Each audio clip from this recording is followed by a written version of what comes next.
of all things, because my phone was just running through, throwing up a random podcast, and it landed on Eddie Bravo.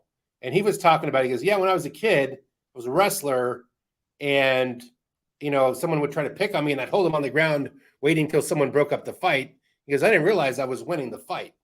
But based on them, like, you're a whip, stand up, man. Come on, kickbox me. And you get baited. And that was me growing up, because I was in judo. I'd have them on the ground, have them in arm bars with like, that's a whip, get up, stand up and fight. Remember? I saw the same thing in the high school. When I was in high school, I saw one wrestler kid. He fought another kid. There was a Taekwondo kid. And the wrestler would take him down. And everybody would say, no, let him up. But let him punch you in the face. Get up. Let him up. And he take him down again. Oh, it's not a fight. Let him up. The wrestler let him up again, took him down again. Then the principal and everybody came and broke it up. But the Taekwondo kid had 0 for the wrestler. But the wrestler, like you said, he didn't know he was winning because he kept taking him down. All he was doing was holding him down. But probably in a life or death situation, I think they would have been hair pulling, eye grabbing, and grabbing on the head, smashing the head, or maybe picking them up and slamming them, or the wrestler would have really hurt the Taekwondo kid. Because the wrestlers are more apt for physical confrontation, because what do they do right off the bat? They wrestle, they grab each other, they get used to it. In Taekwondo and all these other striking arts, what do? You hit, you strike. You don't grapple right away. You don't get to feel what it's like. You're punching the bags, you're punching air, you're punching focus mitts. It takes you a long time before you go and try to punch a real person. So you learn quicker in the grappling arts. That's why for me, I always say, if you had to take one martial art, just one, no choices, just one, you can't mix, Brazilian Jiu-Jitsu, hands down, because it applies to everybody. Wrestling, no way.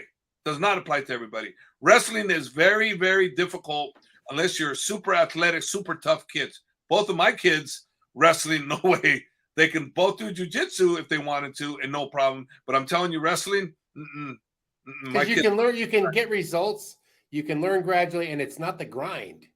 You're not chasing the weight cut like you are in wrestling high school. It's a different mentality. The wrestlers are like they're like the real gladiator type kids that go in there. Okay. And I'm not saying that a jiu-jitsu kid is not a gladiator. I am saying, though, that just about every single wrestler goes through the grind of a gladiator. Not all jiu-jitsu, because that's for everybody. Jiu-jitsu is for everybody. Everybody. Wrestling is not for everybody. Boxing is not for everybody. Thai boxing is not for everybody. Jiu-jitsu, everybody.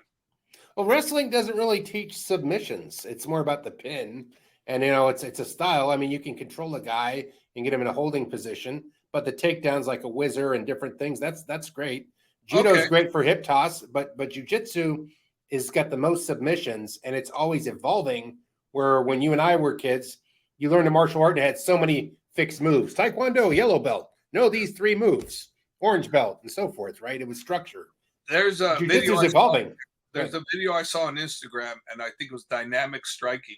And then on the video, they show this girl, she's rolling with her jiu-jitsu instructor, and there's boxers looking around, and they're all thinking, I can challenge her. So they all take their turn at her. She chokes them all out. I mean, they weren't punching, but it was just grappling. But still, there's this woman choking these guys out. I mean, literally not great boxers. I don't know if they were great or not, but they were boxers. Okay. And they were definitely physically fit, and she definitely choked their ass out. It's on dynamic striking. I saw it on that. And that was just a perfect example of the power of jiu-jitsu, or let's say not just jiu-jitsu, let's say wrestling, let's say sambo. All those 3 powers, those 3 are extremely powerful for because all 3 of those anybody can do. Judo's a little bit tougher because of all the slamming, and sambo, I don't really know enough about sambo, but there's a lot of moves in sambo that are really good. But jiu-jitsu, to me, is the art where I just see everybody, no matter the age, can participate in jiu-jitsu and be effective and be able to take care of themselves. So although I don't do jiu-jitsu and never really have, I tried it and I got sick right away, and et cetera, et cetera. And the desire to, because when I roll one time, I'm done for the day. You get dizzy. Oh, I get dizzy. Like my equilibrium goes way off. I mean, first time I did it, I threw up all over the place. That's not a good Oh, it's like so like a heavy leg day. yeah, I know what I'm looking at. When I look at someone in jiu-jitsu, I know how good they are. A wrestler, I know how good they are. But the moves, I don't know them. I know Yeah, fight. I know how to put a fight plan together. I know how to look at somebody and know how to beat them. But as far as the teaching jiu-jitsu, teaching wrestling, teaching sambo, zero. So for well, me, I'm more of a mental coach than I am an actual technical coach. Mental is where my strengths lie. It's not on the technical aspect, because if you rely on me as a technician, then it's not going to go too well for you, especially if you're expecting me to teach you wrestling. well, I mean, yeah, what I think you brought up